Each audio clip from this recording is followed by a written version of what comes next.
Welcome to the channel. Thank you everyone for tuning in. So in front of me I've got two brand new Pagani Design watches, and I featured both on my community post. Pagani Design have been quite active as of late. Well, when are they not, right? So let's start off by unboxing. Let's see what we have. The first one is, of course, it's the new Tudor Ranger Homage, and this is the PD 1751. Quite a popular watch. We know San Martin have done one. We also know the Urban Gentry has done a collaboration with Mark from the Islander watches, and I think their one, really exploded. That's a very popular watch out there on the YouTube circuit, and this is the one from Pagani Design. So let's get the wrapping off and let me give you an overview of this. Let's see what we have. Now that I've got all the stickers off, let's give you an overview of the specifications. You do have a stainless steel case construction and bracelet. As you can see, you've got a Seiko NH35 movement.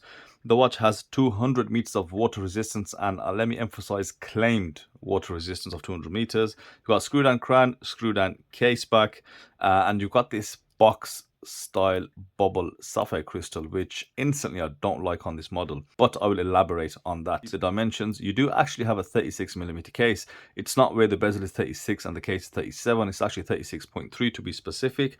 You've also got a lug to lug of 44mm. That is quite compact. You've got a 5mm diameter crown, and you've got a lug width of 20mm, tapers down to 16 and back up at 18 for the clasp. Know that this is going to be a popular watch. However, there is a couple of things which instantly jump out at me that I don't really like. One of them being is, as I mentioned, this box style sapphire crystal. It's okay on some watches, it looks good. However, I feel on this watch they should have gone for much lower dome that we've seen on some other models. I think this bubble glass, if you turn the watch on its side, gives it a too much of a UFO style look.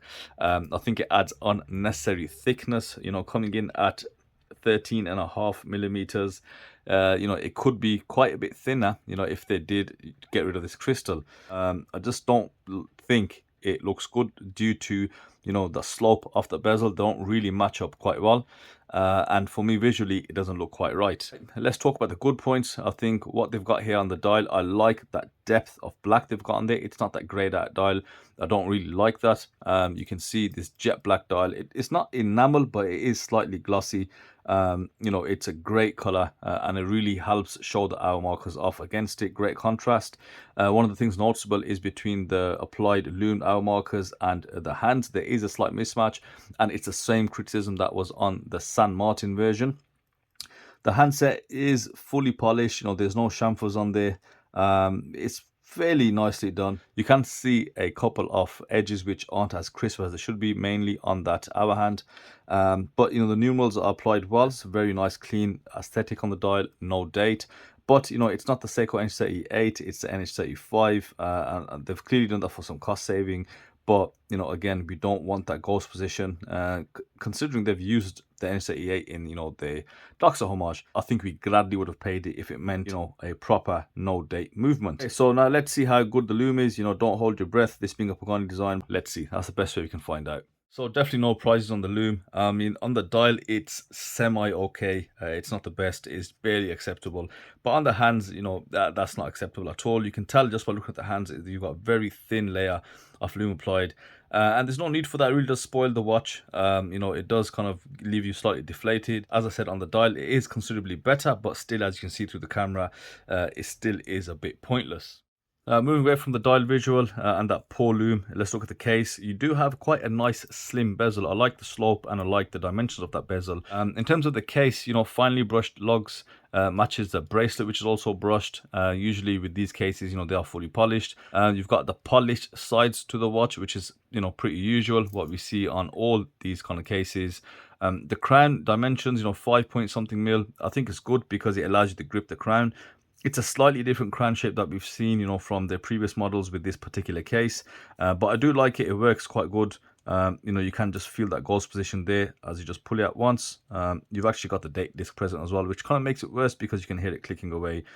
But 2 clicks allows you to hack the movement, and screws in fine as well. There's no issues there. I think one criticism on that bezel is, and this is what I fed back to Pagani Design. If you guys remember, I did put out a community post when it was revealed to us this will be coming out. And yeah, one of the key kind of feedback that was received from you guys watching is that the bezel should have been brushed. And I completely agree, because if you're homaging the Ranger, and if you look at San Martin's version, which I have due in, and I might do a comparison, that is fully brushed, and that's the whole aesthetic behind the Ranger, right? So it should have been homaged to that level, I suppose. Away from the case now, I think one of the other things which is quite a big negative for me is the bracelet. The bracelet, even though it's got female end links, it's solid end links, screw-in links, the usual from Pagani. I give them credit for giving us all these features, but it's so lightweight. There's a lot of jingles and jangles in that bracelet. It just feels so light in comparison to some of the high quality bracelets we see, and it makes you wonder, are they hollow? Or is just less dense steel used, or different type of steel, because it doesn't feel quite there in hand. And don't get me wrong, the price for this watch isn't expensive. It is £100, but then again, it translates directly in hand that it's only £100 watch. Disappointing with the bracelet. I would definitely take it off the bracelet and put it on a leather strap or a rubber strap, whichever kind of suits your taste. Another thing which does kind of highlight the how poor this bracelet is that clasp. It's got loads of side to side movement before it closes. Yes, strong positive click, but it's just a lot of wobble, which again, it's not nice to look at. And I much prefer the other clasp we've seen on the previous model, just the fold over clasp with the twin pushers. It just feels a lot sturdier. This one, yeah, it's just not as refined. So for me, there's no point giving all these little features if none of them are done quite well. And these features you find on more premium watches and bracelets. However, this does not feel that. It feels the opposite, so it kind of defeats the purpose, in my opinion. And you know what, that's all I want to say, really, guys. I don't really want to say anymore. It's slightly underwhelming. It just feels like they could have done so much better. I don't think it's the best work out there, and I just wouldn't settle for it because it's homaging such a great watch. I would hold fire. I would pay a bit more and get something which does satisfy you in hand.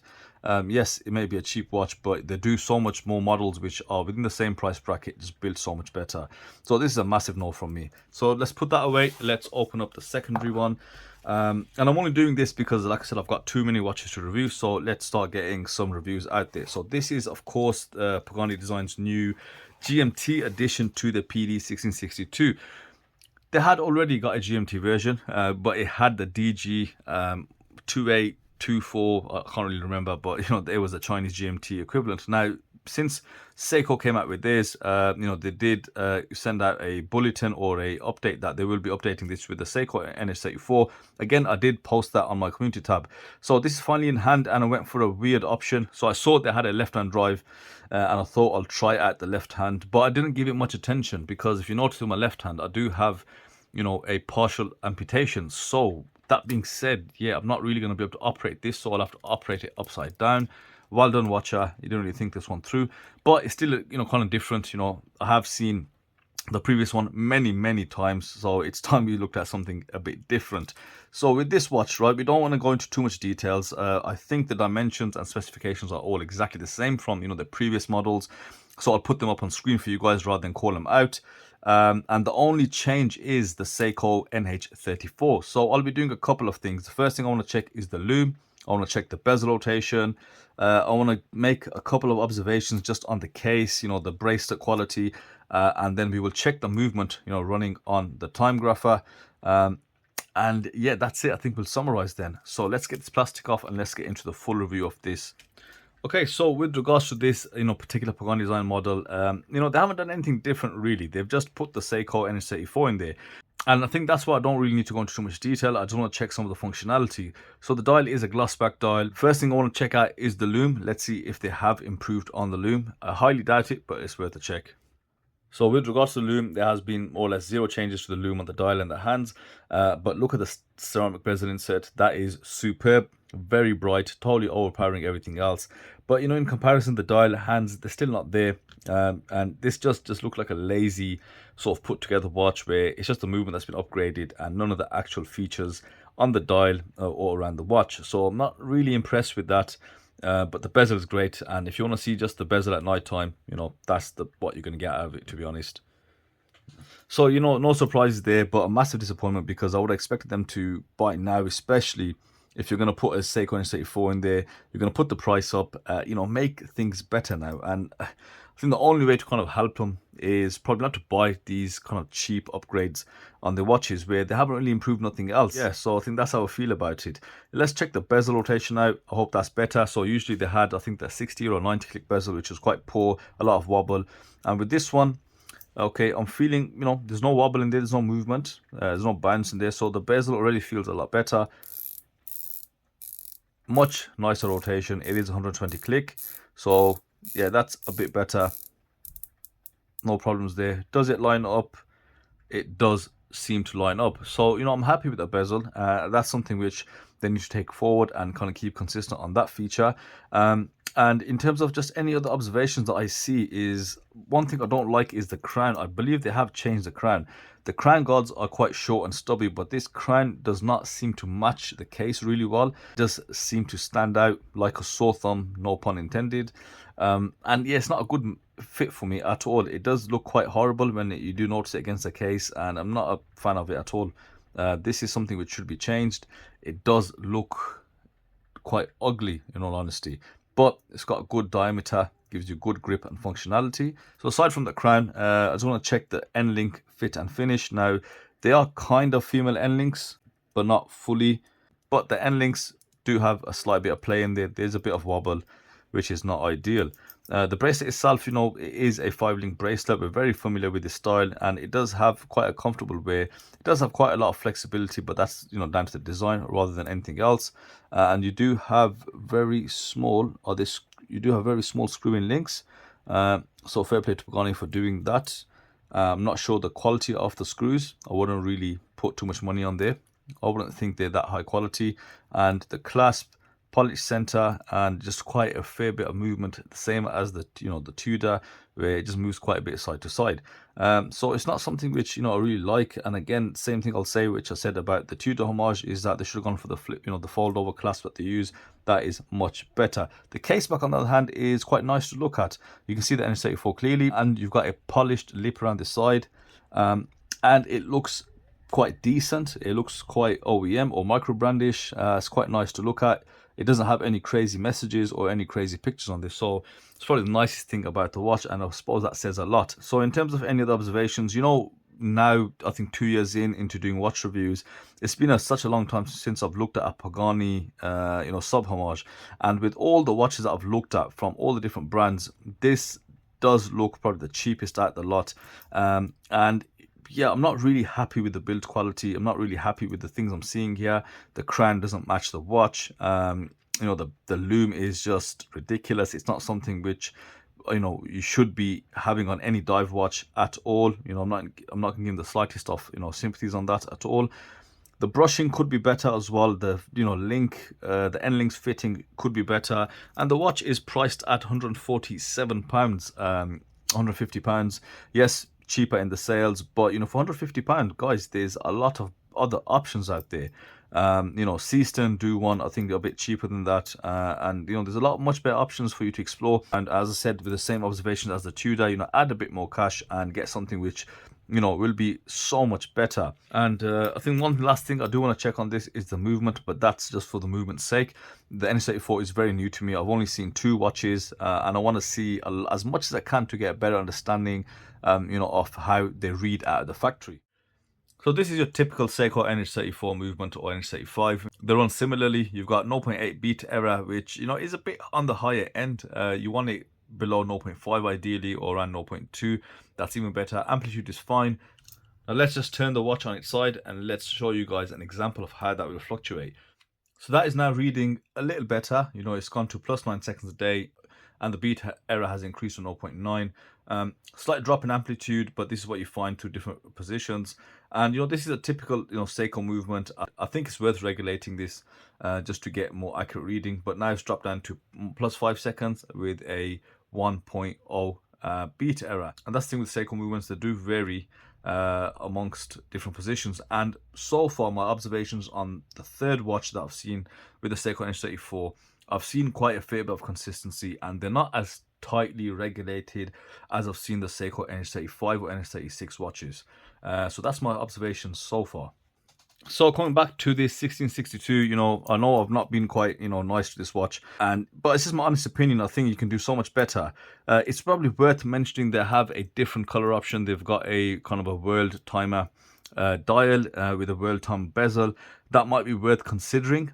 Because it does look that much different. However, I don't think the case is going to be different. I hope it is, and that would be the right thing to do. But as it stands with the 1662, especially this left-hand drive, stay away from it, guys. That crown just looks awful, and I'm not convinced by pretty much all the other features that I see. The best thing about the watch is, of course, the movement and the case back, which is saying a lot.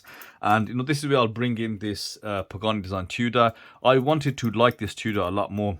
However, I've got observations which are quite similar with both, where I think they can do so much better. And I've seen watches from Pagani Design. I've reviewed the Moon Watch Homage, for example, much cheaper and built so much better. So they're very inconsistent in what they're giving us. And yeah, I'm not so convinced by these watches. And I think people are more impressed with the watch that they're homaging rather than the actual quality of the watch. If you want some more refinement, spend that bit more and get some of the other brands. Even look at St. Martin, Seasterns. There's gonna be a lot more brands coming out with these NH34s and these style of designs. So that's it for me today, guys. I hope you enjoyed that. Let me know your thoughts on both watches, and whether or not you agree with what I'm saying. It's just be interesting to hear different opinions. So I will see you on the next video, and once again, thank you for watching.